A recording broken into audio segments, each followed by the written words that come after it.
Greetings and welcome back to Room 303 in our chats with Emily as we're calling our readings through the poetry of Emily Dickinson. We are in the Thomas H. Johnson edition, and we turn now to poem 649, Her Sweet Turn to Leave the Homestead. Now, Emily's father's house was called the Homestead. Emily will use the word sweet, as we said before, in 113 of her poems. It isn't clear who the her of this poem is. Is Emily somehow imagining or referencing herself and her own passing, or someone else, in fact, who would somehow be connected with Homestead? Here we have another death poem. We're familiar with this. Our assumption is that you've been following our stuff at LearnStrong.net. Down that left-hand side, Chats with Emily, our playlist.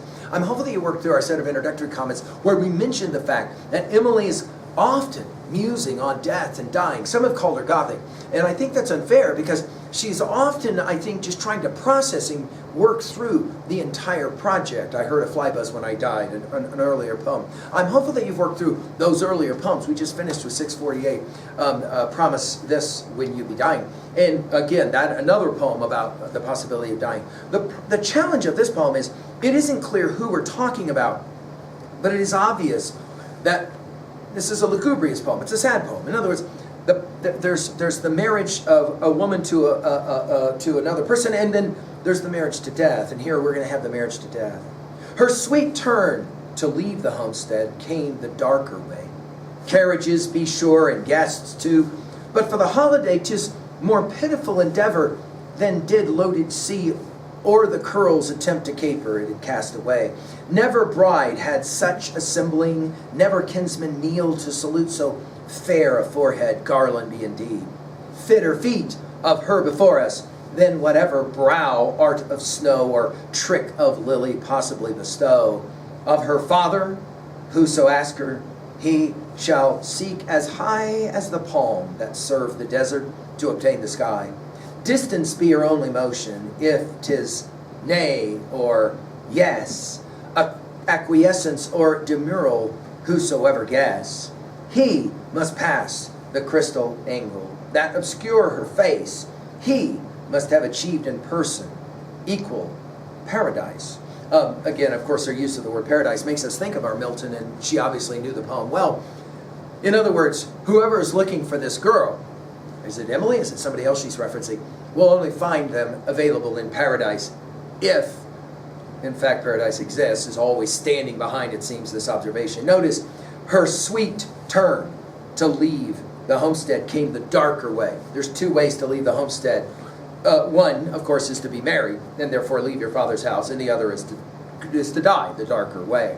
Carriages, be sure, and guests too, but for holiday. We will see Emily a number of times referencing dying in the form of riding in a carriage. Of course, most famously, because I could not stop for death, he kindly stopped for me.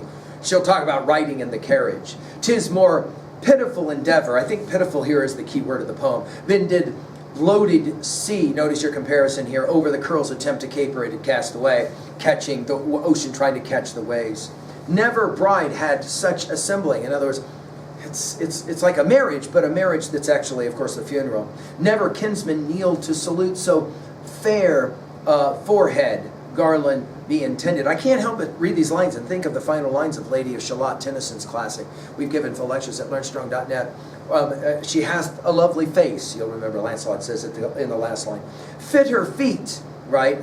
Maybe here fitter for the feet, of her before us, then whatever brow, art of snow or trick of lily, trick from, you'll remember, poem 272, and lily from 392, possibly bestow. In other words, there's the snow that's going to cover, that ultimately cover her grave. And now, from homestead to the use of the word father, which has led a number of people to read this poem as Emily is kind of imagining that she never was married, which she wasn't.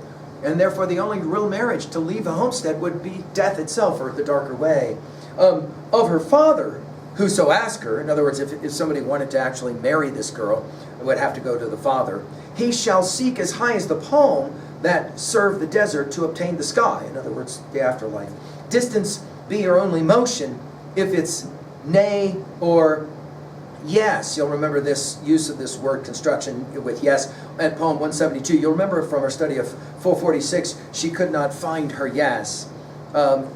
Acquiescence or demurral, in other words, it isn't clear whether she's going to acquiesce to heaven or heaven will acquiesce to her, or demurral as in turned away. Whosoever guess, and I think maybe the guess here is the key word of the poem. And again, here are all these S's. He, whoever that would want to find her, he must pass the crystal angle that obscure her face. In other words, go to death itself. He must have achieved in person equal paradise. Right? In other words, you'll have to die to go and find her. I think in two-way the message here is that death is a tragic and a sad loss. It's a type of marriage, but a sad marriage.